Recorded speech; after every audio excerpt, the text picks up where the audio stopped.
ഓം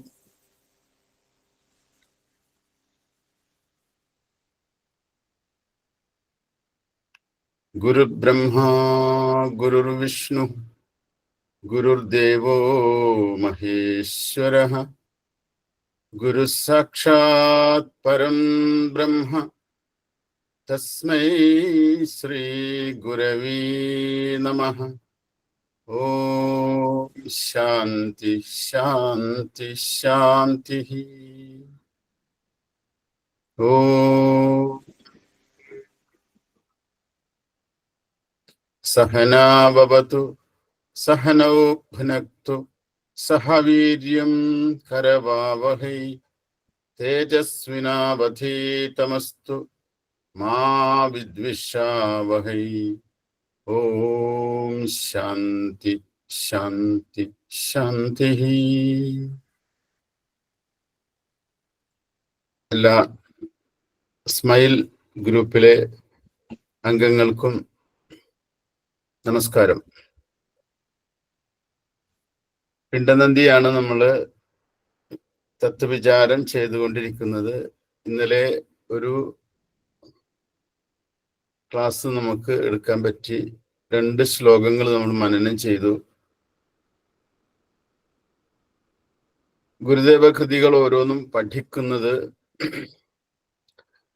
നമ്മുടെ ജീവിതത്തിലേക്ക് പുതിയ മൂല്യങ്ങളെ കൂട്ടിച്ചേർക്കാനുള്ള ഒരു ഉപായമാണ്. ഗുരുവിലുള്ള ഭക്തിയും ഗുരുവിലുള്ള വിശ്വാസവും ഗുരുവിലുള്ള അർപ്പണവും നമ്മൾ എന്ത് പഠിക്കുന്നുവോ അത് ജീവിതത്തിന്റെ തേജസ്സായിട്ട് മാറി വരുന്നത് നമുക്ക് കാണാൻ പറ്റും. ഈ ഒരു കൃതി നമുക്ക് ഏറ്റവും കൂടുതൽ ഓർമ്മപ്പെടുത്തുന്ന ഒരു കാര്യം, ജീവിതം മുഴുവനും ഈശ്വരാനുഗ്രഹത്താലും ഈശ്വര കൃപയാലുമാണ് മുന്നോട്ട് പോകുന്നത് എന്നൊരു ഓർമ്മ നമുക്ക് എപ്പോഴും ഉണ്ടാകണം. നമ്മുടെ യുക്തി മാത്രമല്ല, നമ്മുടെ ബുദ്ധിയോ യുക്തിയോ മാത്രമല്ല ജീവിതത്തില് എപ്പോഴും പ്രവർത്തിക്കുന്നതെന്നും ചില സന്ദർഭങ്ങളിൽ നമുക്ക് ഈശ്വരാനുഗ്രഹത്താൽ മാത്രമാണ് മുന്നോട്ട് പോകാൻ കഴിയുള്ളൂ എന്ന് ഓർമ്മിക്കാൻ കഴിയുന്ന ചില സന്ദർഭങ്ങൾ ഉണ്ടാകാറുണ്ട്. അത്തരത്തില് ഒരു സന്ദർഭം ഗുരു നമ്മുടെ മുന്നിൽ പറയുകയാണ്. അമ്മയുടെ ഗർഭാശയത്തില് ജീവിക്കുന്ന കാലം, അത് നമുക്ക് ഓർത്തെടുക്കാൻ കഴിയുമോന്ന് ചോദിച്ചാൽ അത് ഓർത്തെടുക്കാൻ കഴിയില്ല. പക്ഷെ ആ ഒരു ഘട്ടം കടന്നിട്ടാണ് നമ്മൾ വരുന്നത്. അമ്മയുടെ ഗർഭാശയത്തില് ഒരു 9 മാസം നമ്മൾ ജീവിച്ചു. ഈ 9 മാസക്കാലവും നമ്മളുടെ ആവശ്യങ്ങളും നമ്മുടെ പരിചരണവും എല്ലാം നമ്മേക്കാൾ നന്നായിട്ട് അറിയുന്ന ഒരു ഈശ്വരന്റെ കൃപ അവിടെ പ്രവർത്തിക്കുന്നുണ്ട്. അതുകൊണ്ടാണല്ലോ ഒരു കുഞ്ഞിന് വേണ്ടുന്ന പോഷണം അമ്മയിലൂടെ തന്നെ ആഗിരണം ചെയ്തെടുത്ത് ആ കുഞ്ഞിന് കൊടുക്കുന്നതും ആ കുഞ്ഞിന്റെ ജീവനെ നിലനിർത്തുന്ന ഊഷ്മാവിനെ ഗർഭപാത്രത്തില് കൊണ്ടുവന്നും ഒക്കെ ഏതൊരു കൃപയാണ്, ഏതൊരു കരുണയാണ് പ്രവർത്തിച്ചത്. ആ കരുണയെ ആണ് നമ്മൾ ദൈവമായിട്ട് ഇവിടെ അറിയേണ്ടത്. ദൈവം എന്നത് മൂർത്തമായ രൂപത്തിൽ തന്നെ നമ്മുടെ മുന്നിൽ പ്രത്യക്ഷമാകണമെന്നില്ല. പലരും വിചാരിക്കുന്നത് ദൈവം ഏതെങ്കിലും ഒരു മൂർത്ത രൂപമായിട്ട് വരുമെന്നാണ്. അനുഭവങ്ങളായിട്ട് നമ്മുടെ അടുത്തേക്ക് വരാം ദൈവം. അതില് ഒരു സന്ദർഭമാണ് ഗുരു പറഞ്ഞത്. ഗർഭാശയത്തിൽ വെച്ചിട്ട്, ഗർഭത്തിൽ വെച്ച് ഭഗവാൻ അടിയന്റെ പിണ്ടം എപ്പേരും അൻപൊടു വളർത്ത കൃപാലുവല്ലി കൽപ്പിച്ച പോലെ വരുമെന്ന് നിനച്ചു കണ്ടിട്ട് അർപ്പിച്ചിടുന്നു അടിയൻ ഒക്കെയും അങ്ങ് ശംഭോ. ഈ കൽപ്പിച്ച പോലെ ജീവിതം വരും എന്ന് പക്ഷെ ദൈവകൽപ്പന നമുക്ക്, ദൈവത്തിന്റെ ഇച്ഛ, കൽപ്പന എന്ന് പറയുന്നത് ആജ്ഞ എന്ന അർത്ഥത്തിലല്ല, കമാൻഡ് എന്ന അർത്ഥത്തിലല്ല, ദൈവത്തിന്റെ സങ്കല്പമാണ് ഈ പ്രപഞ്ചം എന്ന അർത്ഥത്തിലാണ്. ഈ പ്രപഞ്ചവും പ്രപഞ്ചത്തിന്റെ ഗതിയും ഒക്കെ ദൈവത്തിന്റെ സങ്കല്പമാണ്. ഏതൊരു സങ്കല്പമാണോ ഈ പ്രപഞ്ചത്തെ സൃഷ്ടിച്ച് നിലനിർത്തി കൊണ്ടുപോകുന്നത്, ആ ഒരു സങ്കല്പത്തിലാണ് നമ്മുടെ ജീവിതം ഇരിക്കുന്നത്. നമ്മുടെ ആവശ്യങ്ങളും നമ്മുടെ ആവശ്യങ്ങളുടെ നിറവേറലുകളൊക്കെ ആ സങ്കല്പത്തിലൂടെയാണ് മുന്നോട്ട് പോകുന്നത്. അതുകൊണ്ട് ഈശ്വരേച്ഛയാണ് അടിസ്ഥാനപരമായിട്ട് പ്രപഞ്ചത്തിനെ നിലനിർത്തുന്ന ഘടകം എന്ന് പറയുമ്പോൾ അതൊരു അന്ധവിശ്വാസമായിട്ട് പലരും വിചാരിക്കും. അങ്ങനെ വിചാരിക്കേണ്ട ആവശ്യമില്ല. കാരണം ഒരു പുൽക്കൊടിക്ക് ദാഹിക്കുന്നുണ്ടെന്ന് അറിയുന്ന ഈശ്വരേച്ഛയുണ്ട്. ഒരു പുൽക്കൊടിക്ക് ദാഹിക്കുന്നുണ്ട് എന്ന് മനസ്സിലാക്കുമ്പോൾ ആ പുൽക്കൊടിക്ക് വേണ്ടുന്ന ജലം മഴയുടെ രൂപത്തില് കൊണ്ടുവരുന്നത് ആ ഈശ്വരേച്ഛയാണ്. ആ ഈശ്വര കൽപ്പന പോലെയാണ് മഴ ഉണ്ടായി വരുന്നത്. അതുകൊണ്ട് നമ്മൾ കൽപ്പിച്ച പോലെ വരും എന്ന് ജീവിതത്തില് സ്വീകരിക്കുന്ന ഒരു ഉത്തമമായ മനനവാക്യമാക്കി എടുത്താല്, ദിവസവും മനനം ചെയ്യേണ്ടുന്ന ഒരു വാക്യമാണ് കൽപ്പിച്ച പോലെ വരും. ഈശ്വര കൽപ്പന പോലെയാണ് ജീവിതം വരുന്നത്, വ്യക്തികൽപ്പന പോലെയല്ല.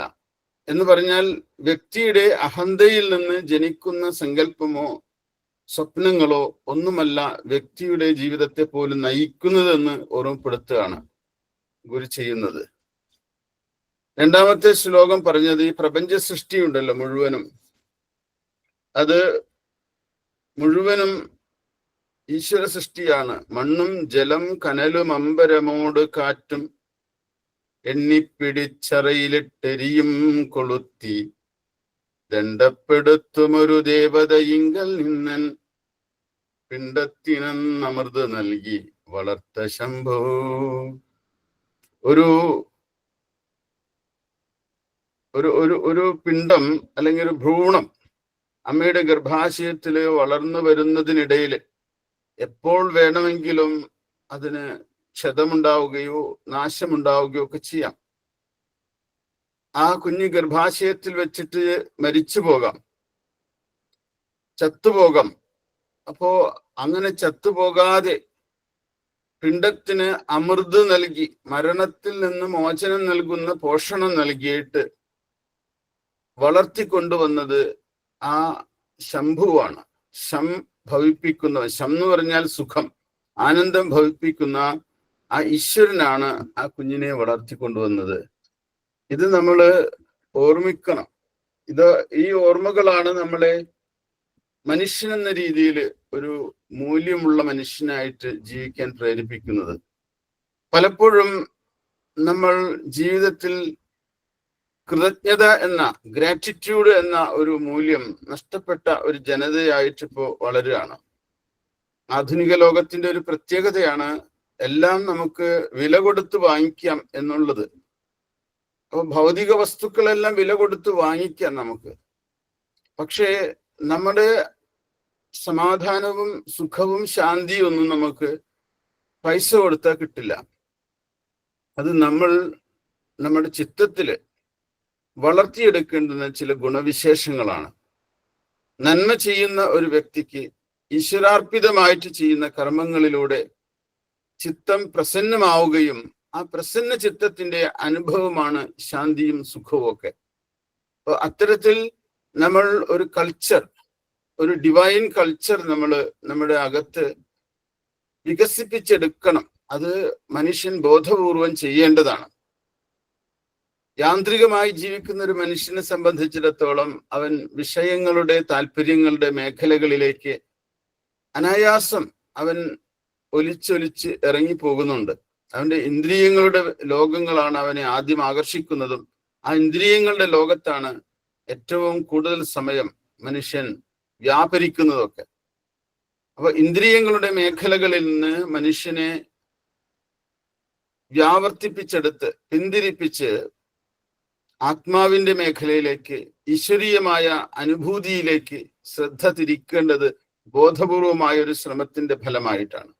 അത്തരത്തിലൊരു സാധകൻ ഒരു സ്പിരിച്വൽ പ്രാക്ടീഷണർ നമ്മൾ നിത്യവും അനുഷ്ഠിക്കേണ്ടുന്ന ഒരു കർമ്മമാണ് എന്നും ഈശ്വരനെ സ്മരിച്ചുകൊണ്ട് ഈ ധന്യമായ ജീവിതം നമുക്ക് തന്നതിന് നന്ദി പറയുക എന്നുള്ളത്.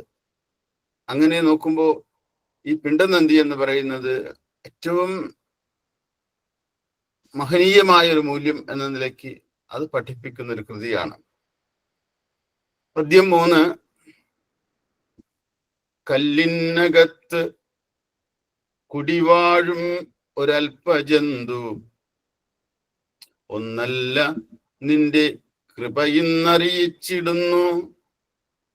അല്ലിക്കുടത്തിൽ അമരുന്ന അമരേന്ദ്രനും മറ്റെല്ലാരും ഇങ്ങ് ഇതിൽ ഇരുന്ന് വളർന്നിടുന്നു. കല്ലിനകത്ത് കുടിവാഴും ഒരൽപ്പജന്തു, ഒന്നല്ല നിന്റെ കൃപയിന്ന് അറിയിച്ചിടുന്നു. അല്ലിക്കുടത്തിലമരുന്ന അമരേന്ദ്രനും മറ്റെല്ലാരും ഇങ്ങ് ഇതിലിരുന്ന് വളർന്നിടുന്നു. ഈ പ്രപഞ്ചം എത്ര വിസ്തൃതമാണ്! കണ്ണെത്താ ദൂരത്തേക്ക് വ്യാപിച്ചു കിടക്കുന്ന ഈ പ്രപഞ്ചം. എന്നാൽ നമ്മളുടെ തൊട്ടടുത്ത്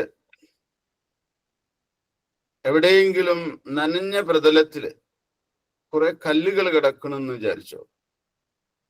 ആ കല്ലുകളുടെ ഇടയിലേക്ക് നിങ്ങൾ നോക്കുകയാണെങ്കിൽ കുറെ ജീവികള് ആ കല്ലിന്റെ നനവുള്ള പ്രതലത്തിൽ പറ്റിപ്പിടിച്ച് ജീവിക്കുന്നുണ്ട്. നമ്മൾ കാണുന്നില്ലേ പച്ച കലർന്ന പൂപ്പലുകൾ? അതെല്ലാം സൂക്ഷ്മ ജീവികളാണ്, മൈക്രോബ്സുകൾ എന്ന് പറയുന്നതിന്. ഏറ്റവും സൂക്ഷ്മമായിട്ടുള്ള ജീവികളാണ്. ആ സൂക്ഷ്മമായ ജീവികൾക്ക് പോലും വേണ്ടുന്ന കരുതലും കൃപയും കൊടുക്കുന്ന ഒരു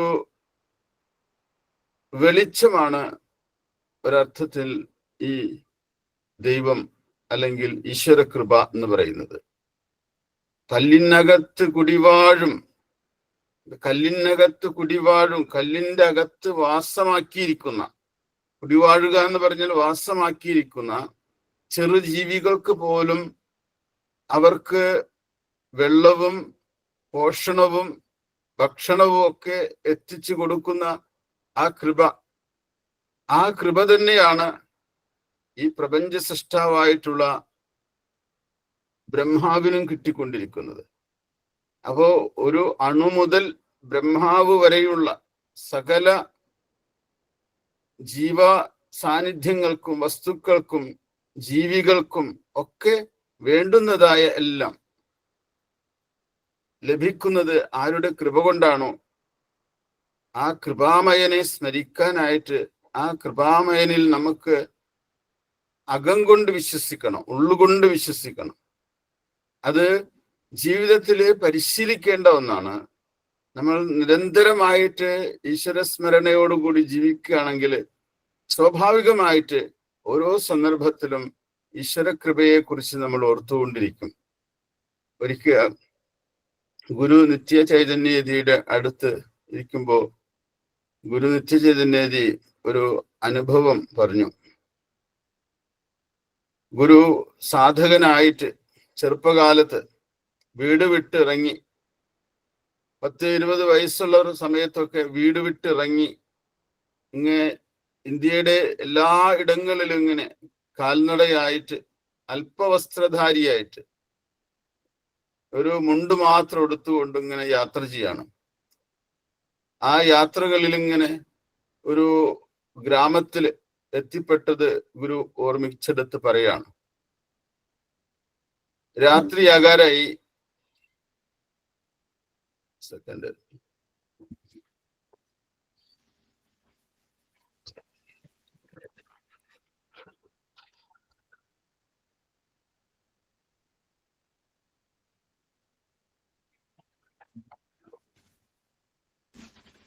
രാത്രിയാകാരായി സമയം. അപ്പോ ഗുരുവിന്റെ ശരീരം വളരെ തളർന്നിരുന്നു. അന്ന് ഭക്ഷണം കഴിച്ചിരുന്നില്ല. ഭക്ഷണം കഴിക്കാതിരിക്കുക മാത്രമല്ല, ശരീരത്തിന് കുളിർ അനുഭവപ്പെടാൻ തുടങ്ങി. പനിക്കുകയാണെന്ന് തോന്നുന്നു. ഗുരു പറയാണ് പനിക്കുകയാണെന്ന് തോന്നുന്നു. പക്ഷേ അപ്പോഴാണ് കനത്ത ഒരു മഴ വരുന്നത്. ആ കനത്ത മഴയില് കയറി നിൽക്കാൻ ഇടമില്ലാത്ത കൊണ്ട് കുറെ നേരം ആ മഴയിലൂടെ ഇങ്ങനെ നടന്നു. മഴ കൊണ്ട് നടന്നു. ഭക്ഷണം കഴിക്കാത്ത തളർച്ച ഒരു വശത്ത്, യാത്ര ചെയ്ത ക്ഷീണം വേറെ വശത്ത്, അതോടൊപ്പം തന്നെ പനി വർദ്ധിക്കുന്നതായിട്ട് ഗുരുവിന് തോന്നി. അങ്ങനെ നടന്നു പോകുമ്പോൾ ഒരിടത്ത് ഒരു ഇടിഞ്ഞു പൊളിഞ്ഞ കെട്ടിടം കാണാനിടയായി. ആ കെട്ടിടത്തിന്റെ അരികിലെത്തിയപ്പോ ചെറിയ ഒരു സ്പേസ്, മഴ കൊള്ളാത്ത ഒരിടം കണ്ടു. അവിടെ കയറിയിരുന്നു. നല്ല ക്ഷീണം ഉണ്ടായിരുന്നു ഗുരുവിന്. അതുകൊണ്ട് കിടക്കാമെന്ന് വിചാരിച്ചു. അന്ന് രാത്രിയായിട്ടും ഭക്ഷണമൊന്നും കഴിക്കാത്തത് കൊണ്ട് പെട്ടെന്ന് ഉറക്കം വന്നു. പക്ഷെ പനി വർദ്ധിക്കാൻ തുടങ്ങി. പനി കൂടി, ശരീരം കിടുകിടാ വിറയ്ക്കാൻ തുടങ്ങി. അപ്പൊ ഗുരു പറഞ്ഞു, ഉള്ളില് ഇങ്ങനെ ഗുരു വിചാരിക്കുകയാണ്, ഇന്ന് പനി പിടിച്ച് ഞാൻ മരിച്ചു പോകും. എന്തായാലും ഇവിടെ തന്നെ കിടന്ന് ഈ ഉത്തരേന്ത്യയിലെ ഗ്രാമങ്ങളിലെ ഏതോ ഒരു കടത്തിണ്ണയില് കിടന്ന് മരിക്കാനായിരിക്കും എനിക്ക് വിധി എന്ന് വിചാരിച്ചുകൊണ്ട് തല പോലും പൊക്കാൻ കഴിയാതെ കിടുകിടാ വിറച്ച് അവിടെ കിടക്കുന്ന സമയത്ത് ആ രാത്രിയില്, അന്ധകാരമാണ് ചുറ്റും, ആ രാത്രിയില് ആരോ ഗുരുവിന്റെ അടുത്ത് വന്ന് കിടന്നു. ഗുരുവിന് അല്പം ചൂട് അനുഭവപ്പെട്ടു. ആ ചൂട് തനിക്ക് കിട്ടുന്ന ഒരു പോഷണം പോലെ ഗുരു വിചാരിച്ചു.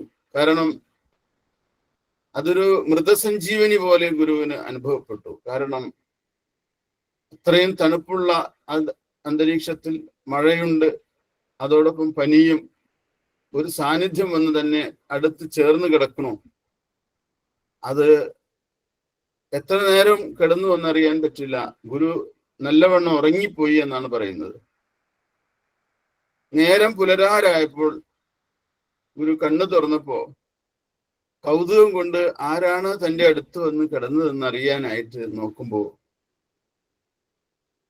തന്റെ അടുത്തുകൂടെ ഒരു ചാവാലി പട്ടി നടന്നു പോകുന്നത് ഗുരു കണ്ടു എന്ന് പറയുന്നത്. ആ ചാവാലി പട്ടിയായിരുന്നു രാത്രി ഗുരുവിന്റെ അടുത്ത്. അതിന്റെ ശരീരത്തിലാകെ ചൊറി പിടിച്ചിട്ടുണ്ട്. ആ പട്ടിയാണ് തന്റെ അടുത്ത് വന്ന് കിടന്ന് തനിക്ക് ഊഷ്മളത പകർന്നു തന്നതെന്ന് ഗുരു ഓർമ്മിച്ചുകൊണ്ട് പറയാണ്. അതാണ് ദൈവാനുഗ്രഹം. ഒരു പട്ടിയുടെ രൂപത്തിലും ദൈവാനുഗ്രഹം വരാം, ഈശ്വരാനുഗ്രഹം വരാം നമ്മുടെ ജീവിതത്തിലേക്കൊക്കെ. ആ പട്ടി ഇല്ലായിരുന്നെങ്കിൽ ചിലപ്പോ ആ രാത്രിയില് ആ കടത്തിണ്ണയില് താൻ മരിച്ചു പോകുമായിരുന്നു എന്ന് ഗുരു പറയുമ്പോൾ നമ്മുടെ ജീവിതത്തിലും ഇതിന് തുല്യമായിട്ട് എത്രയോ സന്ദർഭങ്ങൾ വന്നുപോയിരിക്കാം. പക്ഷെ അപ്പോഴൊന്നും നമ്മൾ അത് ഈശ്വരകൃപയായിട്ട് എണ്ണാറില്ല, പരിഗണിക്കാറില്ല. പക്ഷെ നമ്മൾ മനസ്സിലാക്കണം, ഏത് പ്രതിസന്ധിയിലും നമ്മളെ സഹായിക്കുന്ന, നമ്മെ ആ പ്രതിസന്ധിയെ മറികടക്കാൻ സഹായിക്കുന്ന ഒരു കൃപ നമ്മുടെ കൂടെ വന്നു ചേരുന്നുണ്ട്. അത് ഓർമ്മിക്കാൻ കഴിയുന്നിടത്താണ് ഒരാളുടെ ജീവിതം ദൈവികമായിട്ട് മാറുന്നത്.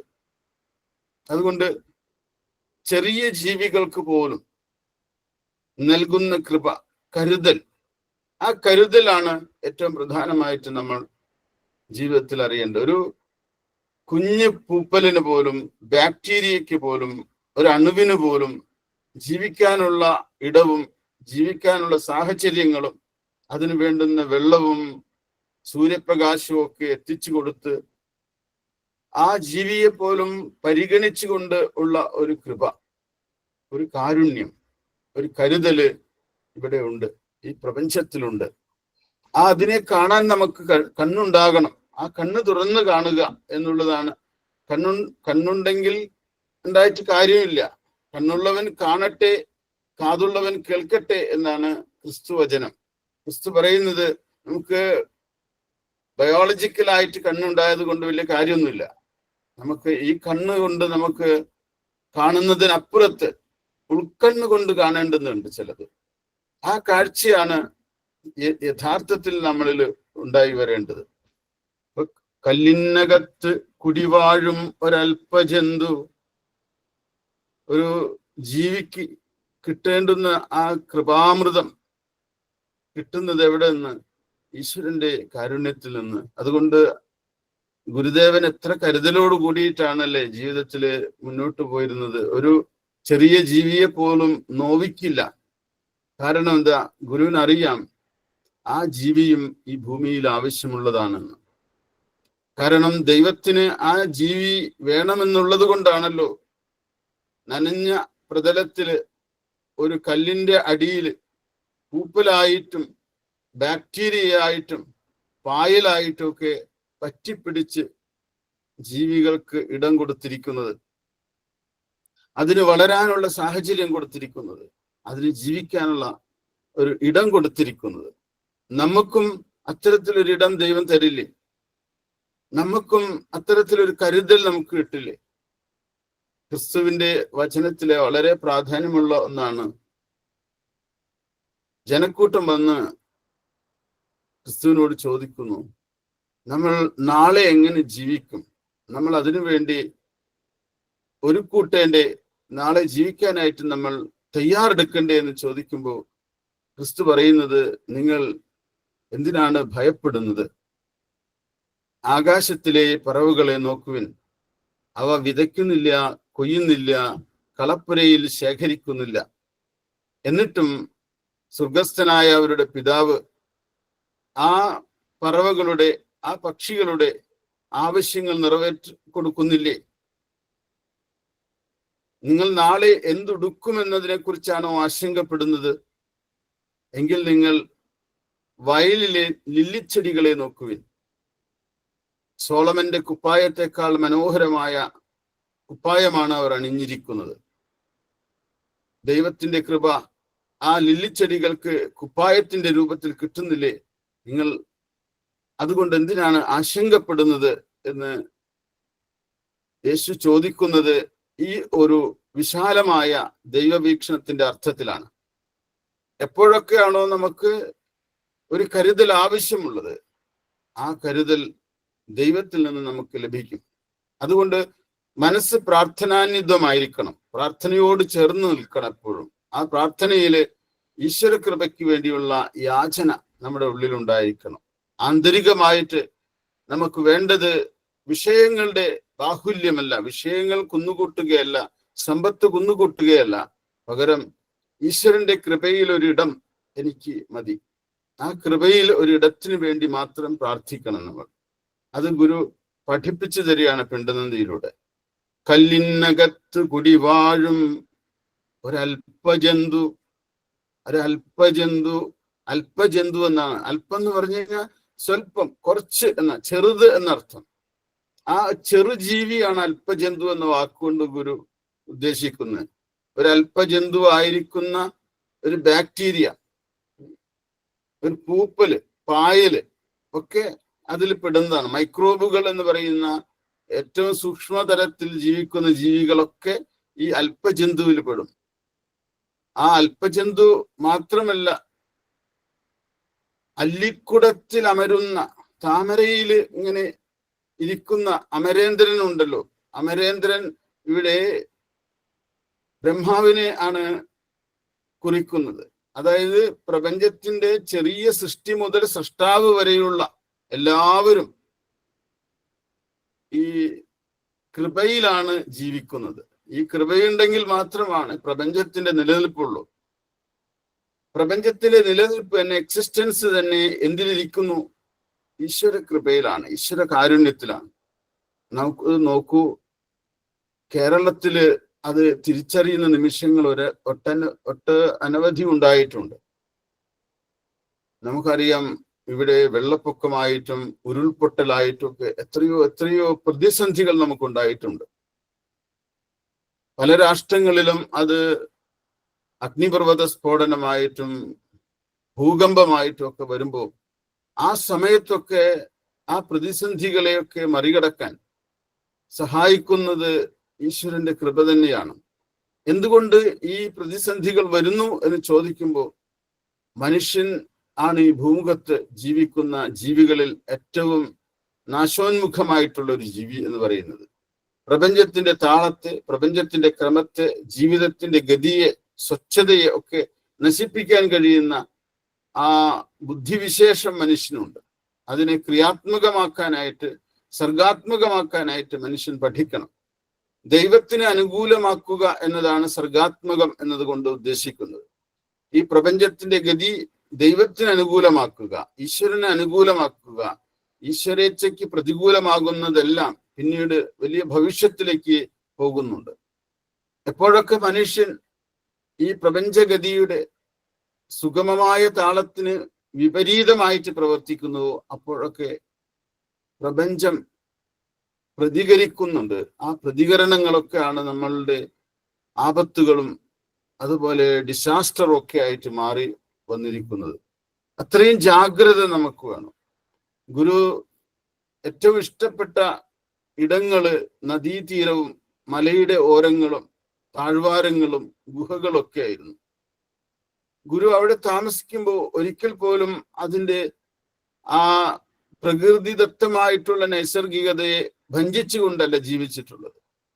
പ്രകൃതിക്ക് ഇണങ്ങുന്ന രീതിയിൽ പ്രകൃതിയിലെ ജീവജാലങ്ങളെ ഓടിച്ചിട്ടല്ല, ആ ജീവജാലങ്ങൾക്കും അവിടെ താമസിക്കാനുള്ള, വസിക്കാനുള്ള ഇടം കൊടുത്തുകൊണ്ട് തന്നെയാണ് ഗുരു ഓരോ ഇടങ്ങളിലും തപസ്വിയായിട്ടും സാധകനായിട്ടൊക്കെ സഞ്ചരിച്ചതും കിടന്നതും വസിച്ചതൊക്കെ. മരുത്വമലയും അരുവിപ്പുറവും ഒക്കെ അതിൻ്റെ നിദർശനങ്ങളായിട്ട് എടുക്കണം. അപ്പൊ അതുകൊണ്ട് ഗുരുവിന്റെ വീക്ഷണം ചെറുജീവികളെ പോലും പരിഗണിക്കുന്നതാണ്. നമ്മൾ ഒരിക്കലും ഒരു ചെറുജീവിയെ പരിഗണിച്ചിട്ടില്ല നമ്മുടെ ജീവിതത്തിൽ. നമ്മൾ മനുഷ്യനെ പോലും പരിഗണിക്കുന്നില്ല. നമ്മുടെ ജീവിതത്തിൽ കുട്ടികളെ പോലും നമ്മൾ പരിഗണിക്കാറില്ല. ഒരു കാലത്ത് സ്ത്രീകൾക്കും ഈ പരിഗണന ഉണ്ടായിരുന്നില്ല. ജാതിയിൽ നിന്ദിതരെന്ന് പറയുന്നവർക്ക് പരിഗണന ഉണ്ടായിരുന്നില്ല. അവിടെയാണ് മനുഷ്യനൊക്കെ ഉപരി കണ്ണുകൊണ്ട് കാണാൻ പോലും കഴിയാത്ത ചെറുജീവികളോട് പോലും ഈ പരിഗണന വേണമെന്നും ദൈവം അവരെ എല്ലാം പരിഗണിക്കുന്നുണ്ടെന്നും നമുക്ക് തിരിച്ചറിവ് ഉണ്ടാക്കി തരുന്നത് ഗുരു. അതുകൊണ്ട് ഈ പരിഗണന അണു മുതൽ ആന വരെയുള്ള ജീവികളെ ഒക്കെ നമ്മൾ പരിഗണിക്കണം. ഒരു പീഡയെറുമ്പിനും വരുത്തരുതെന്നുള്ള അനുകമ്പയും സദാ. ഈ കൊച്ചു ഉറുമ്പിന് പോലും പീഡ വരുത്താതെ ജീവിക്കുന്ന ജാഗ്രത നമുക്ക് വരുന്നത് ഈ ദൈവിക അവബോധത്തിൽ നിന്നാണ്. ഈ ദൈവിക അവബോധമാണ് നമ്മൾ വളർത്തിയെടുക്കേണ്ടതും മനസ്സിലാക്കിയെടുക്കേണ്ടതും. ആത്മീയതയുടെ ആദ്യ പാഠങ്ങൾ തന്നെയാണിത്. നമ്മെ സംബന്ധിച്ചിടത്തോളം ആത്മീയത എന്ന് പറഞ്ഞാൽ ജീവിതത്തിൽ നിന്ന് ഒളിച്ചോടാനുള്ള ഒന്നല്ല. ആത്മീയത ജീവിതത്തെ ആകവേ വളരെ തെളിമയോടെ കണ്ടുകൊണ്ട് അത് ആ തെളിമയിൽ മറ്റുള്ള ജീവികളോടും അപരപ്രിയം മനസ്സിലാക്കിയിട്ട് നമുക്ക് ജീവിക്കാൻ കഴിയണം. അപരപ്രിയം എന്ന് പറഞ്ഞാൽ മനുഷ്യരുടെ മാത്രമല്ല, ലോകമല്ല, ഗുരുവിന്റെ ലോകം മനുഷ്യരുടെ മാത്രമല്ല. അവിടെ ചെറുജീവികൾക്കും പ്രാധാന്യമുണ്ട്. അവരുടെ പ്രിയങ്ങളും നമ്മൾ നോക്കണം.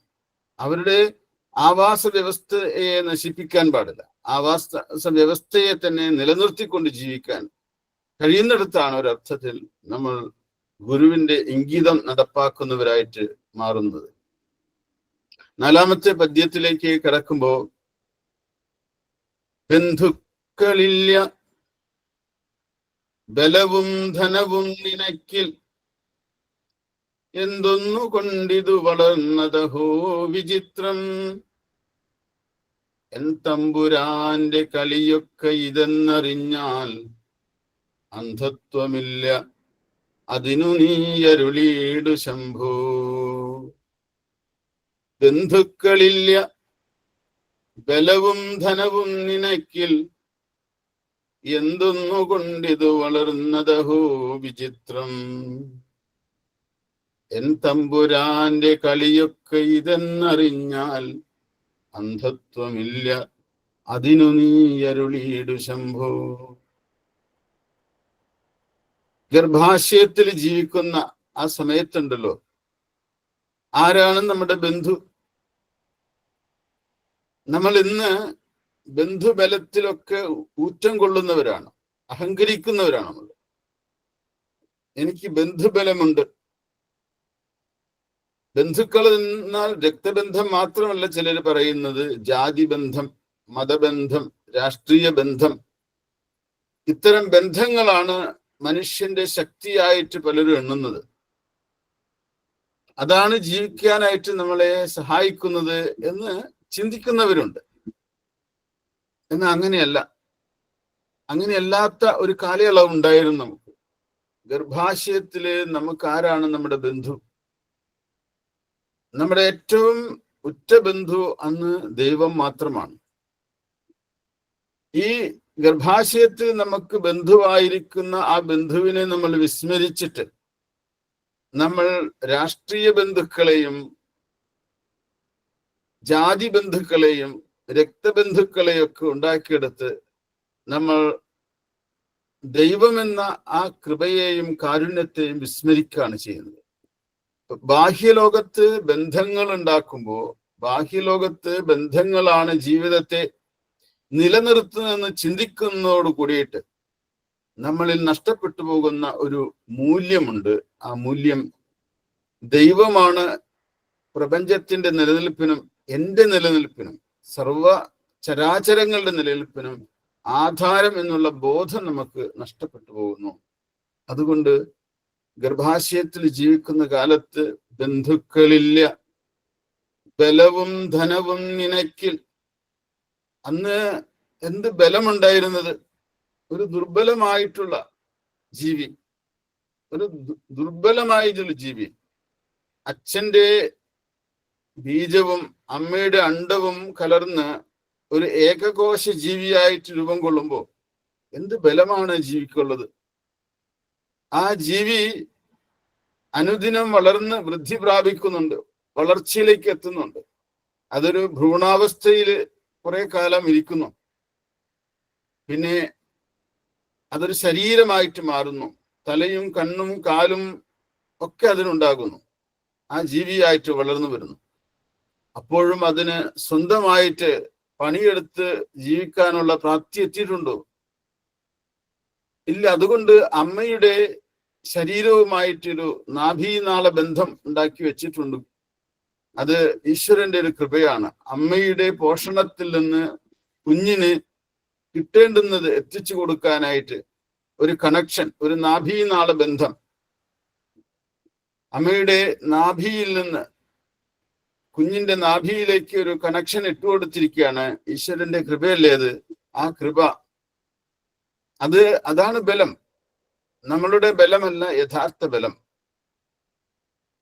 അപ്പോ അമ്മ കഴിക്കുന്നത്, അമ്മ ശ്വസിക്കുന്നത്, അമ്മയ്ക്കുള്ള കിട്ടുന്നതെല്ലാം കുഞ്ഞിലേക്ക് വരുന്നു. പക്ഷെ ആ അമ്മയെ ആണെന്ന് ആ മകൻ, ആ മകള് കൊല്ലുന്നത്.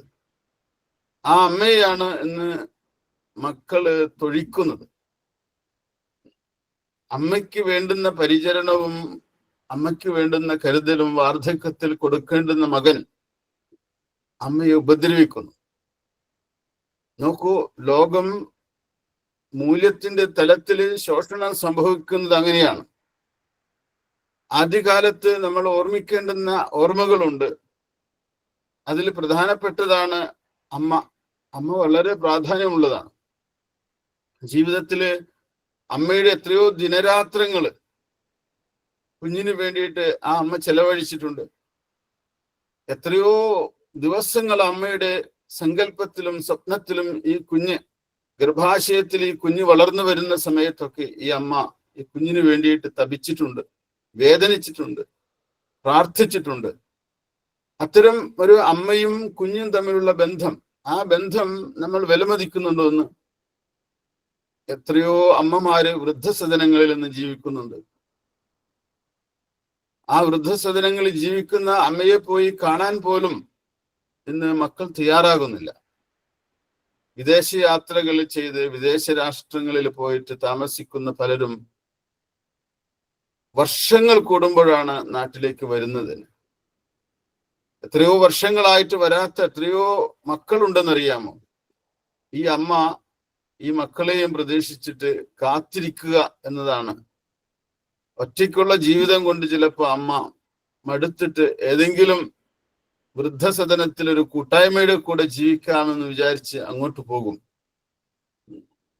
ആ വൃദ്ധസദനത്തിൽ പോയിട്ട് പോലും അമ്മയെ കാണാത്ത മക്കളുള്ള ഒരു നാടാണ് ഈ നാട് എന്ന് പറഞ്ഞ ലോകം തന്നെ. കേരളം മാത്രമല്ല അത്. ഇന്ന് ലോകത്തിന്റെ എല്ലായിടത്തും അത്തരത്തിലുള്ള ഒരു പ്രതിഭാസം ഉണ്ടായി വന്നുകൊണ്ടിരിക്കുകയാണ്. വാർദ്ധക്യത്തിൽ എത്തിയവര് അവഗണിക്കപ്പെടുകയും വാർദ്ധക്യത്തിൽ എത്തിയവര് വേണ്ടത്ര കരുതൽ കിട്ടാതെ ജീവിക്കുകയും ചെയ്യുന്നു. എന്നാൽ അമ്മയുടെ ജീവിതത്തിന്റെ പ്രൈം പീരിയഡില് ഏറ്റവും നല്ല സമയത്ത് ഒരു കുഞ്ഞിനെ, മകനെയോ മകളെയോ വളർത്തിയെടുക്കാനായിട്ട് ചെലവഴിച്ചിട്ടുള്ള സമയം എത്രയാണ്? വിലമതിക്കുന്ന സമയം. ആ സമയം നമ്മൾ തിരിച്ചു കൊടുക്കണ്ടേ അവർക്ക്? അത് ആണ് യഥാർത്ഥത്തിൽ ഗുരു ഇവിടെ ഓർമ്മിപ്പിക്കുന്ന ഒരു കാര്യം. നമ്മൾ ഈശ്വരനോട് കൃതജ്ഞത ഉണ്ടാകുമ്പോൾ, ഈശ്വരന്റെ കരുണയായി കരുതലായിട്ട് ഏതൊരു അമ്മയുടെ ഗർഭാശയത്തിലാണോ ഈ കുഞ്ഞിനെ വളർത്തിയത്, ആ അമ്മയുടെ ദിനരാത്രങ്ങൾ, പ്രസവിച്ചതിന് ശേഷവും പ്രസവത്തിന് മുമ്പും അമ്മയുടെ ദിനരാത്രങ്ങൾ ഈ കുഞ്ഞിന്റെ വളർച്ചയ്ക്ക് വേണ്ടിയിട്ട് ചെലവഴിച്ചിട്ടുള്ളതാണ്. അപ്പോ അമ്മ എന്ന് പറയുന്നത് വളരെ പ്രധാനപ്പെട്ട ഒരു സാന്നിധ്യമാണ്. ആ അമ്മയോടുള്ള കരുതലും സ്നേഹവും ഒക്കെ നമ്മൾ എല്ലാ കാലത്തും സൂക്ഷിക്കേണ്ടതാണ്. അപ്പോ ധനം, സമ്പത്ത് ഇതൊക്കെ വന്നു പോകുന്നതാണ്. അതെല്ലാം ആഗമങ്ങളും അപായനങ്ങളുമാണ്, വന്നു പോകുന്നതാണ്. അത് ശാശ്വതമല്ല. എന്നാൽ നമ്മളുടെ മനസ്സിൽ ഈശ്വരനിലുള്ള ഭക്തിയും ആ ഈശ്വരന്റെ മൂല്യത്തെ നമുക്ക് ഏറ്റവും അടുത്ത് പ്രദാനം ചെയ്തിട്ടുള്ള അമ്മയോടുള്ള ഭക്തിയും അച്ഛനോടുള്ള ഭക്തിയും നമുക്ക് അറിവ് പ്രദാനം ചെയ്തിട്ടുള്ള ഗുരുവിനോടുള്ള ഭക്തിയും ഒക്കെ നമുക്ക് നിലനിർത്താൻ, ശാശ്വതമായിട്ട് നിലനിർത്താനായിട്ട് കഴിയണം. അപ്പോഴാണ് ഗുരു പറയുന്നത്, എന്തൊന്നുകൊണ്ടിത് വളർന്നതഹോ വിചിത്രം. വിചിത്രം, അത്ഭുതം എന്ന് പറയാവൂ. ബന്ധുക്കളില്ല, ബലമില്ല, ദുർബലനാണ് ഒരു ജീവി. അമ്മയുടെ ഗർഭാശയത്തില് ഗർഭസ്ഥ ശിശു എന്ന് പറയുന്ന ജീവി വളരെ ദുർബലനാണ്. എണീറ്റ് നിൽക്കാനോ സംസാരിക്കാനോ ഒന്നും കഴിയാത്തൊരു ജീവി. ആ ജീവി വളർന്നു വന്നു. ആ വളർന്നു വന്നത് എന്തുകൊണ്ടാണ്? എങ്ങനെയാണ് വളർന്നത്? എന്തൊന്നുകൊണ്ട് ഇത് വളർന്നു എന്ന് ആലോചിച്ചു നോക്കൂ. ആലോചിക്കുന്നവരാണെങ്കിൽ അത്ഭുതം കൂറും. അതാണ് വിചിത്രം എന്ന് പറഞ്ഞിരിക്കുന്നത്. അത്ഭുതം. എന്തൊരു അത്ഭുതമാണ്! ഒരു ബലവുമില്ലാത്തൊരു ജീവി, നടക്കാൻ കഴിയില്ല, സംസാരിക്കാൻ കഴിയില്ല, കൈകാലുകൾ ചലിപ്പിക്കാൻ കഴിയില്ല, ശ്വസിക്കാൻ പോലും കഴിയാത്ത അവസ്ഥയിൽ, പോഷണങ്ങൾ കണ്ടെത്താൻ പോലും കഴിയാത്ത ഒരവസ്ഥയിൽ ആ ജീവി വളർന്നു വന്നില്ലേ? ആലോചിച്ച് നോക്കൂ. നിങ്ങൾ അവിടുത്തെ ദൈവികതയെ കുറിച്ച് ചിന്തിക്കുന്നുണ്ടോ? ആ ദൈവത്തെ നിങ്ങൾക്ക് കാണാൻ കഴിയുന്നുണ്ടോ? ആ കുഞ്ഞിനെ വളർത്തിയ ഒരു കാരുണ്യവും കൃപയും ദൈവികതയായിട്ട് മനസ്സിലാക്കാൻ കഴിയുന്നവർക്ക്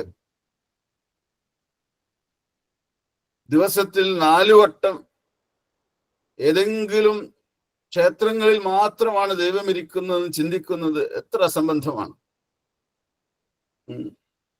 ജീവിതത്തിലാണ് ദൈവം ഇരിക്കുന്നത്. അതാണ് ഏറ്റവും അടിസ്ഥാനം. നമ്മുടെ ജീവിതാനുഭവങ്ങളിലെ ദൈവിക സാന്നിധ്യം നമ്മൾ കാണണം.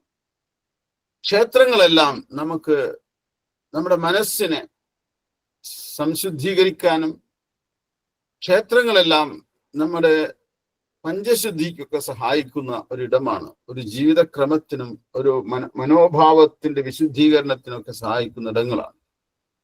പക്ഷെ ആ ദൈവികത നമ്മുടെ ജീവിതത്തിലേക്ക് വരുന്നില്ലെങ്കിൽ ആ ദൈവികത നിഷ്പ്രയോജനമാണ്.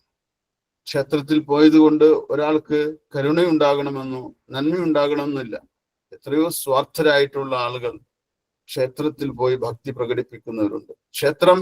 അതുകൊണ്ട് തന്നെ ക്ഷേത്രം എന്ന് പറയുന്നത് നമ്മുടെ ബാഹ്യ ജീവിതത്തിനെ ക്രമപ്പെടുത്താനും, ബാഹ്യ ജീവിതത്തിന് ഒരു വിശുദ്ധ ഭാവത്തെ കൊണ്ടുവരാനും, ഒരു കൂട്ടായ്മയ്ക്കും, അതുപോലെ സാത്വിക ജീവിതത്തിന്റെ മാതൃകകൾക്കൊക്കെ വേണ്ടിയിട്ട് ആദ്യകാലത്ത് ഈ ഭാരതത്തിലെ ഋഷിമാര് തന്നെ സങ്കല്പിച്ചിട്ടുള്ളതാണ് ക്ഷേത്രവും ബിംബവും ഒക്കെ തന്നെ. ബിംബങ്ങൾ ദൈവമല്ല, ബിംബങ്ങൾ ദൈവ പ്രതീകങ്ങളാണ്. ആ പ്രതീകങ്ങളെ നമ്മൾ വിചാരം ചെയ്യുകയും ഓർക്കുകയൊക്കെ ചെയ്യുമ്പോൾ ശരിയായിട്ടുള്ള ദൈവാനുഭവത്തിലേക്ക് നമ്മൾ എത്തിച്ചേരുകയാണ് ചെയ്യുന്നത്. അതുകൊണ്ട് നമ്മളുടെ കുഞ്ഞ് ആയിരിക്കുന്ന കാലത്തെ ജീവിതം, ശിശുവായിരിക്കുന്ന കാലത്തെ ജീവിതം, അതിനു മുൻപുള്ള ഗർഭാശയത്തിലേക്കുന്ന ജീവിതമൊക്കെ നോക്കുമ്പോൾ എന്തൊന്നുകൊണ്ട്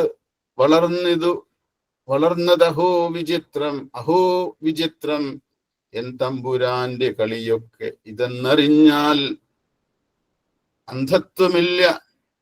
ഈ പ്രപഞ്ചം മുഴുവനും എൻ തമ്പുരാന്റെ, തമ്പുരാൻ എന്ന് പറഞ്ഞാൽ ഈശ്വരൻ തന്നെ. തമിഴ് വാക്കാണ് തമ്പുരാൻ എന്ന് പറയുന്നത്. തൻപിരാൻ, അതാണ് തമ്പുരാനായിട്ട് മാറിയിട്ടുള്ളത്. ഈശ്വരൻ എന്ന അർത്ഥമാണ് അതിനുള്ളത്. ഈശ്വരന്റെ കളിയാണ് ഈ ഇതെല്ലാം.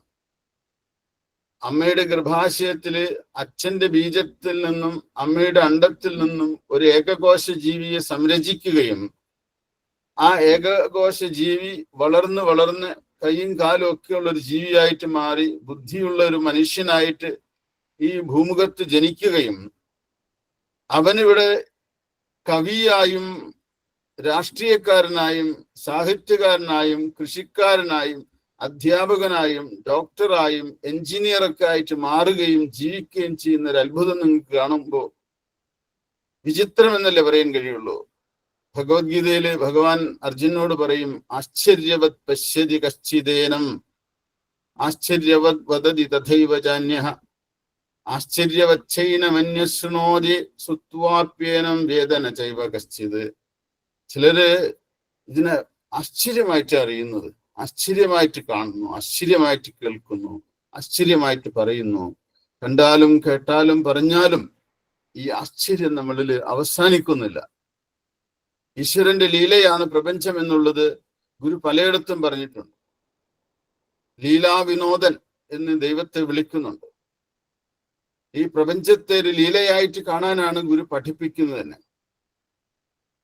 നമ്മൾ ഈശ്വര ലീലയായിട്ട് ജീവിതത്തെയും പ്രപഞ്ചത്തെയൊക്കെ എടുക്കുകയാണെങ്കിൽ ജീവിതത്തിലെ പ്രതിസന്ധികളെയും വിഷമതകളെയും ഭാരമുള്ളതായിട്ട് നമ്മൾ കരുതില്ല, വളരെ ലഘുവായിട്ട് എടുക്കാനായിട്ട് വരും. പല സന്ദർഭങ്ങളിലും നമുക്ക് ജീവിതത്തെ ലഘുവായിട്ട് എടുക്കാൻ കഴിയുന്നില്ല. നമ്മൾ വളരെ ഭാരമുള്ളതായി ഗൗരവമുള്ളതായിട്ട് എടുക്കുക. അങ്ങനെയാണ് നമ്മളിൽ ക്രോധമുണ്ടാകുന്നത്, വിദ്വേഷമുണ്ടാകുന്നത്, പകയുണ്ടാകുന്നത്, ഈർഷ്യയുണ്ടാകുന്നത്, കൊലപാതകങ്ങൾ നടക്കുന്നത്, അക്രമങ്ങൾ നടക്കുന്നതൊക്കെ നമ്മൾ ഒട്ടേറെ ഗൗരവം ഈ ലീലാ പ്രപഞ്ചത്തിന്റെ ഈ ലീലയിൽ നമ്മൾ കാണിക്കുന്നത് കൊണ്ടാണ്. ഒരു കളിയായിട്ട് എടുക്കണതല്ല, ഈശ്വരന്റെ കളിയാണ് ഇതെല്ലാം. ആ ലീലയിൽ പങ്കുചേരാം, ആ കൃപയെ ആവോളം അനുഭവിക്കുക. ആ കൃപ നമുക്ക് ജീവിതത്തിലുടനീളം മറ്റ് ജീവികളുമായിട്ട് പങ്കുവെക്കാൻ കഴിയുക. അവിടെയാണ് ജീവിതം ശോഭനമായിട്ട് തീരുന്നത്, അവിടെയാണ് ജീവിതം ദൈവികമായിട്ട് മാറുന്നത് എന്ന് നമ്മൾ അറിയണം. അതോടുകൂടി നമ്മളുടെ അന്ധത്വമില്ല. അന്ധത്വം എന്ന് പറഞ്ഞാൽ അജ്ഞാനം. പ്രാപഞ്ചിക ജീവിതത്തെ ഒരു വിനോദമായിട്ട്, ഒരു കളിയായിട്ട്, ലീലയായിട്ട് സ്വീകരിക്കാൻ പറ്റുകയാണെങ്കിൽ പിന്നെ നമുക്ക് അന്ധത്വമില്ല, അജ്ഞാനമില്ല. അജ്ഞാനം ഉണ്ടാകുന്നത് എങ്ങനെയാണ്? ഞാൻ എന്ന ആ വിവക്ഷയ്ക്ക് പ്രസക്തി വരുമ്പോഴാണ്, അഹങ്കാരത്തിന് പ്രസക്തി വർദ്ധിക്കുമ്പോഴാണ്, ഞാനെന്നും എൻ്റേതെന്നുമുള്ള ആ ഭാവങ്ങൾക്ക് പ്രസക്തി കൂടുന്നതോടുകൂടിയിട്ട് ലീല നമ്മളിൽ നഷ്ടപ്പെടും. ഈ കളിയായിട്ടുള്ള ജീവിതം നമ്മളിൽ നഷ്ടപ്പെടും. പകരം നമ്മൾ വളരെ ഗൗരവശാലികളും അക്രമോത്സുകരൊക്കെ ആയിട്ട് തീരും. നമ്മൾ നമ്മുടെ സുഖത്തിന് വേണ്ടി മാത്രം പരിശ്രമിക്കും. മറ്റുള്ളവർ എങ്ങനെ ജീവിക്കുന്നു എന്നതിനെ കുറിച്ച് ഒരു പരിഗണനയും ഇല്ലാതെ ആ ജീവിതമാണ് സ്വാർത്ഥമായിട്ടുള്ള ജീവിതം.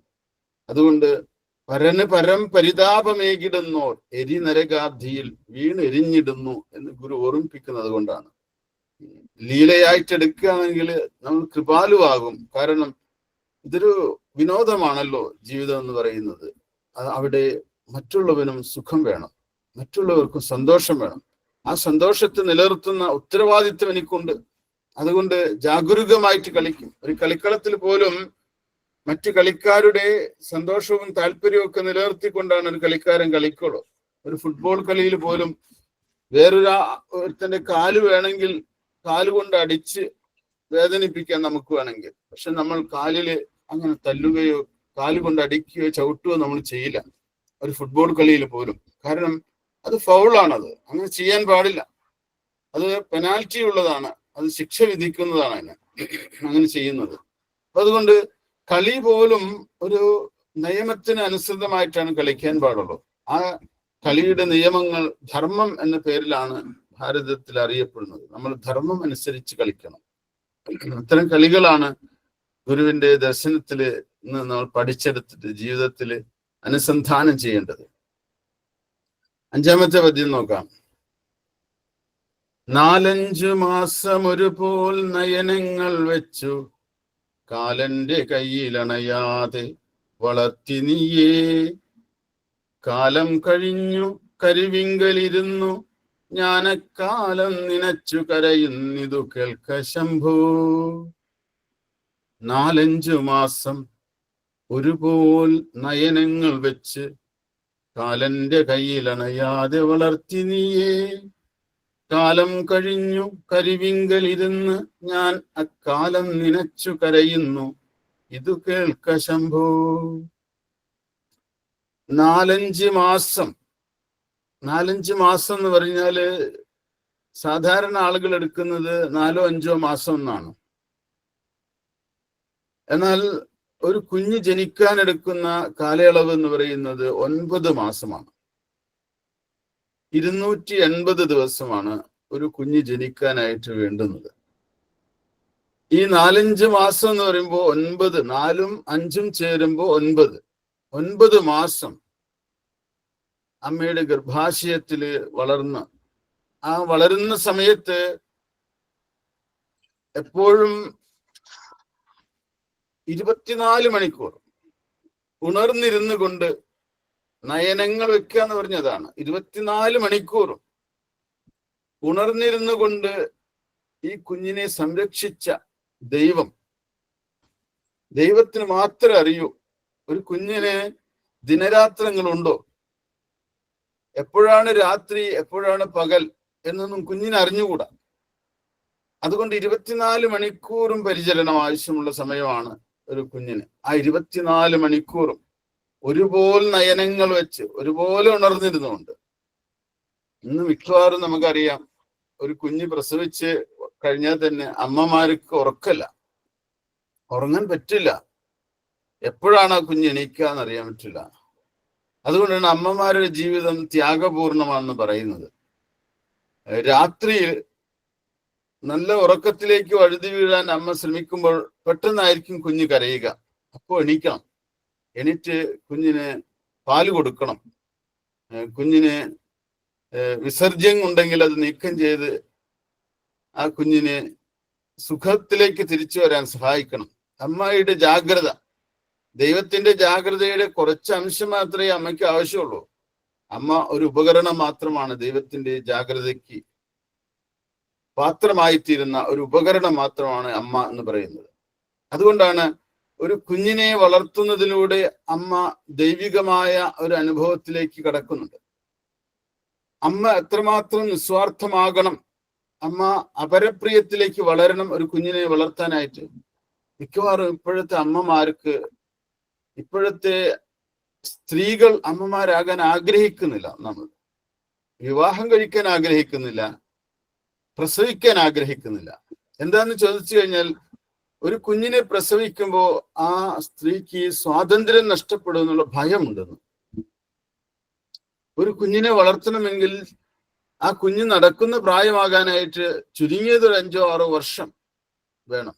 അത്രയും സമയം ഈ അമ്മ ആ കുഞ്ഞിന് വേണ്ടിയിട്ട് ചെലവഴിക്കണം. അത് പോരല്ലോ, 10-20 വയസ്സ് കഴിയുന്നത് വരെ, ആ ഒരു തൊഴിലെടുക്കുന്നത് വരെ ഈ അമ്മയുടെ അടുത്ത് തന്നെയായിരിക്കും എല്ലാ കാര്യത്തിനും ഈ കുഞ്ഞ് വരുന്നത്. അപ്പൊ ഒരു കുഞ്ഞിനെ സൃഷ്ടിക്കുക എന്ന് പറഞ്ഞാൽ ആ കുഞ്ഞിന് വേണ്ടിയിട്ട് ജീവിക്കുക. അമ്മയുടെ 18 വയസ്സ് മുതൽ 20 വയസ്സ് മുതൽ ഒരു 40 വയസ്സൊക്കെ കഴിയുന്നതോട് കൂടിയിട്ട് വരെ തന്നെയാണ് ഈ മുഴുവൻ സമയവും കുഞ്ഞിന് വേണ്ടി ജീവിക്കുകയാണ് ഈ അമ്മ.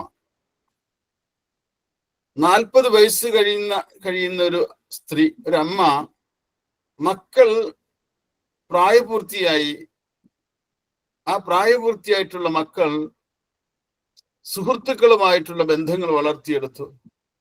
ചിലപ്പോൾ സുഹൃത്തുക്കളുടെ ലോകത്തേക്ക് പോവുകയും അച്ഛനെയും അമ്മയെയും അവഗണിക്കുകയും ചെയ്യും. അമ്മയുടെ ലോകത്ത് നിന്ന് സ്വാതന്ത്ര്യത്തിന്റെ ലോകത്തിലേക്ക് കുട്ടികൾ വളരുമ്പോൾ ഈ അമ്മയ്ക്ക് ഒരു ഒറ്റപ്പെടൽ അനുഭവപ്പെടാറുണ്ട്, ഒരു അനാഥത്വം. അതാണ് പല സ്ത്രീകൾക്കും ഒരു 45 വയസ്സൊക്കെ ആകുമ്പോഴേക്കും ഒരു ക്രൈസിസ് വരും. അവരുടെ ജീവിതത്തില് അവർക്ക് വേണ്ടിയിട്ട് അവരൊന്നും ചെയ്തില്ലല്ലോ എന്ന് ഓർക്കും.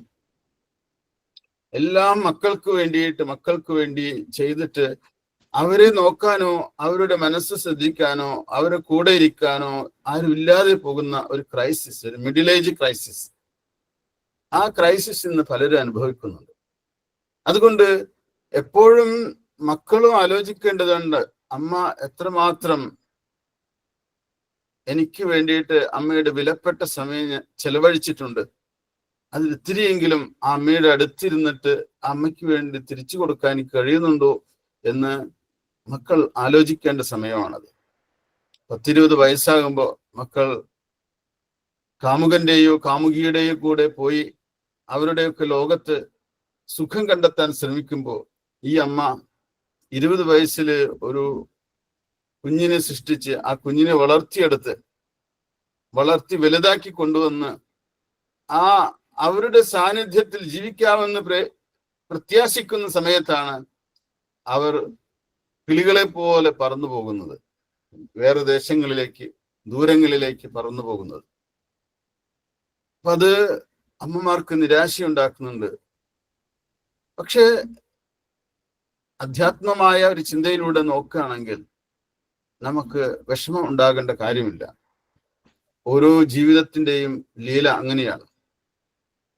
ജീവിതത്തിനെ ഒരു കളിയായിട്ട് എടുക്കണമെന്ന് പറയുന്നത് കൊണ്ടാണ്. ഒരു കുഞ്ഞിനെ ജനിപ്പിക്കുമ്പോൾ ആ കുഞ്ഞ് എന്റേതാണെന്ന് വിചാരിക്കാതെ, ഒരമ്മയും ആഴത്തിൽ അങ്ങനെ വിചാരിക്കരുത് ഒരുപാട് കാലം. എൻ്റെ കുഞ്ഞാണ്, എൻ്റെ കുഞ്ഞ് എന്റേത് മാത്രമാണ്, ഞാൻ വിചാരിക്കുന്ന പോലെ കുഞ്ഞ് ജീവിക്കണം എന്ന് വിചാരിക്കാൻ പാടില്ല. പകരം ആ കുഞ്ഞ് ഈശ്വരന്റെ കൃപ കൊണ്ട് എന്നിലൂടെ ജാതമായതാണ്. എന്നിലൂടെയാണ് ആ കുഞ്ഞ് പുറത്തേക്ക് വന്നത്. എന്നിലൂടെ ആ കുഞ്ഞ് വളരുന്നു. ആ കുഞ്ഞിനെ ശരിക്കും ജനിപ്പിച്ചത് ഞാനാണോ? ആ അമ്മ ചിന്തിക്കേണ്ടതുണ്ട്. ആ കുഞ്ഞിനെ ജനിപ്പിച്ചത് ഈശ്വരനാണ്. ഈശ്വരന്റെ ഇച്ഛപ്രകാരമാണ് കുഞ്ഞ് വന്നത്. ഈശ്വരന്റെ നിയോഗം, ഈശ്വരന്റെ ജീവിത പദ്ധതി ജീവിക്കാനാണ് ആ കുഞ്ഞ് വന്നത് എന്ന് തിരിച്ചറിയുന്ന ഒരമ്മയെ സംബന്ധിച്ചിടത്തോളം ആ കുഞ്ഞിനെ വളർത്തി ആ കുഞ്ഞിന്റെ പാതയിലേക്ക് വിട്ടുകൊടുക്കുക എന്ന് മാത്രമാണ് ധർമ്മം. അപ്പോഴും ഓരോ സ്ത്രീയും ചെയ്യേണ്ടുന്ന കാര്യം അവരവരുടെ ആന്തരികതയിൽ ജീവിതത്തെ ആഴത്തിൽ അനുഭവിക്കുവാനും ജീവിതത്തെ ഏകാന്തത്തിലും പരിപോഷിപ്പിക്കാനും ഒക്കെ പഠിക്കേണ്ടുന്ന ഒരു അറിവ് നമുക്ക് വേണം. അത് ഗുരു നമുക്ക് തരുന്നുണ്ട്. ഗുരുദേവ കൃതികൾ പഠിക്കുമ്പോൾ തീർച്ചയായിട്ടും അത് നമുക്ക് കിട്ടും. അതുകൊണ്ട് 4-5 മാസം ഒരുപോൽ നയനങ്ങൾ വെച്ച് കാലന്റെ കയ്യിൽ അണയാതെ വളർത്തി നീയേ. കാലന്റെ കയ്യിൽ അണയാതെ, മരണത്തിലേക്ക് വിട്ടുകൊടുക്കാതെ. 10-12 പിള്ളേരെ പ്രസവിക്കുന്ന ഒരു അമ്മയ്ക്ക് അവസാനം കിട്ടുന്നത് 4-5 കുട്ടികളെ ആയിരുന്നു ഒരു കാലത്ത്. അത്രമാത്രം മരണം സംഭവിക്കുന്നു, പലതരത്തിലുള്ള രോഗങ്ങൾ കൊണ്ട്, പോഷണക്കുറവ് കൊണ്ടും ഒക്കെ. ഇന്ന് പോഷണക്കുറവ് കൊണ്ടുള്ള മരണം വളരെ കുറവാണ്. വേണ്ടത്ര പരിചരണം കിട്ടാതെ മരിക്കുന്ന കുട്ടികൾ ധാരാളം ഉണ്ടായിരുന്നു. ഗർഭാശയത്തിൽ തന്നെ മരിക്കുന്ന കുട്ടികളുണ്ട്. ചാപ്പിള്ളയായിട്ട് പുറത്തു വരും. ഇതൊക്കെ ഒരു കാലഘട്ടത്തിൽ ഉണ്ടായിരുന്നു. ഇപ്പോൾ നമുക്ക് ശിശുമരണ നിരക്ക് കുറവാണ്. എന്നാൽ കാലന്റെ കയ്യിൽ അണയാതെ വളർത്തി നീയേ. ഈശ്വരൻ തന്നെയാണ് ഈ കുഞ്ഞിനെ കാലന്റെ കയ്യിൽ വിട്ടുകൊടുക്കാതെ നമുക്ക് തരുന്നത്. കാലം കഴിഞ്ഞു കരിവിങ്കലിരുന്ന് കാലം നനച്ചു കരയുന്നിതു കേൾക്ക് ശംഭോ. കരിവിങ്കൽ എന്ന് വെച്ചാൽ ഗർഭാശയത്തിൽ ആ കാലം കഴിഞ്ഞു. ഗർഭാശയത്തിൽ ഇരുന്ന കാലത്ത് നിന്നൊക്കെ വന്നു. ഇപ്പോ വളർന്നു വലുതായി, നമ്മൾ മുതിർന്ന മനുഷ്യരായി. ഇപ്പോൾ അങ്ങോട്ട് തിരിഞ്ഞു നോക്കുമ്പോൾ ആ കാലം നനച്ചിട്ട് ആലോചിച്ചു നോക്കുമ്പോൾ കണ്ണുകൾ നിറയുന്നു, കരച്ചിൽ വരുന്നു. എങ്ങനെ? ആനന്ദം കൊണ്ടാണ്, ആ കൃപ കൊണ്ട്, ആ കൃപയുടെ ആ കാരുണ്യത്തിന്റെ നിറവിലായിരുന്നല്ലോ ഞാൻ വളർന്നു വന്നത്. ഈ പ്രാർത്ഥന, ഈ ഉള്ളവന് ഇപ്പോഴും ആ കൃപ ലഭിക്കണേ എന്ന പ്രാർത്ഥനയോട് കൂടിയിട്ടാണ് കേൾക്ക എന്ന് പറഞ്ഞിരിക്കുന്നത്. ഈശ്വര ഭഗവാനെ, എൻ്റെ വാക്കുകൾ, എൻ്റെ ഹൃദയം നീ കേൾക്കുക. ആ കൃപ, ഗർഭാശയത്തില് എനിക്ക് അങ്ങ് നൽകിയ കൃപയുണ്ടല്ലോ, ആ കൃപ ഇപ്പോഴും എനിക്ക് നിരന്തരമായിട്ട് ലഭിക്കണേ. ശംഭോ, ശമ്മിനെ ഭവിപ്പിക്കുന്നവൻ ആരോ, അവനാണ് ശംഭു. ആനന്ദമാണ് ശം. ആ ശമ്മിനെ ഭവിപ്പിക്കുന്നവൻ ശംഭു. ആ ശംഭു ശിവൻ തന്നെയാണ്. ശിവൻ തന്നെയാണ് ഒരർത്ഥത്തിൽ നമ്മളുടെ അകത്തിരിക്കുന്ന ദൈവം, ആത്മാവായിരിക്കുന്ന ദൈവം. ആ ദൈവത്തിനോട് ആണ് പറയുന്നത്. ആ ദൈവമാണല്ലോ നമ്മളെ വളർത്തിക്കൊണ്ടുവന്നത്. അതുകൊണ്ട് ഈ കൃതിയിലുടനീളം നമ്മൾ ഒരിക്കലും ചിന്തിക്കാത്ത, ഒരിക്കലും മനസ്സിലാക്കാത്ത മേഖലകളിലേക്ക് നമ്മളുടെ മനസ്സിനെ, ചിന്തയെ, സങ്കല്പത്തെയൊക്കെ കൊണ്ടുപോയി സങ്കല്പത്തിന് ഒരു സംശുദ്ധി ഉണ്ടാക്കി തരികയാണ് ഗുരു ചെയ്യുന്നത്. അടിസ്ഥാനപരമായിട്ട് ആരാണോ ദൈവകൃപയെ കുറിച്ചിട്ട് ഓർമ്മിക്കുന്നത്, അവൻ ജീവിതത്തിൽ ധന്യത അനുഭവിക്കുന്ന ഒരു വ്യക്തിയായിരിക്കും. എല്ലാം ദൈവകൃപ കൊണ്ട് ലഭിക്കുന്നു എന്ന് വിചാരിക്കുന്ന ഒരാളെ സംബന്ധിച്ചിടത്തോളം ഒരു പീഡയും മറ്റു ജീവികൾക്കും ഏൽപ്പിക്കാതെ ജീവിക്കാൻ അവന് കഴിയും. അവന്റെ മനസ്സ് എപ്പോഴും എല്ലാവരുടെ സുഖത്തിനു വേണ്ടിയിട്ട്, എല്ലാവരുടെയും സുഖത്തിനു വേണ്ടിയിട്ട് പ്രാർത്ഥിക്കുന്നവനായിരിക്കും. അത്തരത്തിലൊരു ജീവിതമാണ് പിണ്ടനന്ദി നമുക്ക് തരുന്നത്. കൂടുതൽ ആർദ്രമായ, നനവുള്ള, സമഭാവനയുള്ള ഒരു ജീവിതം നമുക്ക് ഗുരു പ്രദാനം ചെയ്യുകയാണ് പിണ്ടനന്ദിയുടെ പഠനത്തിലൂടെ നമുക്ക് ലഭിക്കുന്നത്. ഇനി നമുക്ക് അടുത്ത ദിവസം ബാക്കിയുള്ളതും കൂടി എടുക്കാം. ഒരു ക്ലാസ് കൂടി എടുത്ത് നമുക്ക് തീർക്കാവുന്നതാണ്. എല്ലാവർക്കും നമസ്കാരം. ഓം.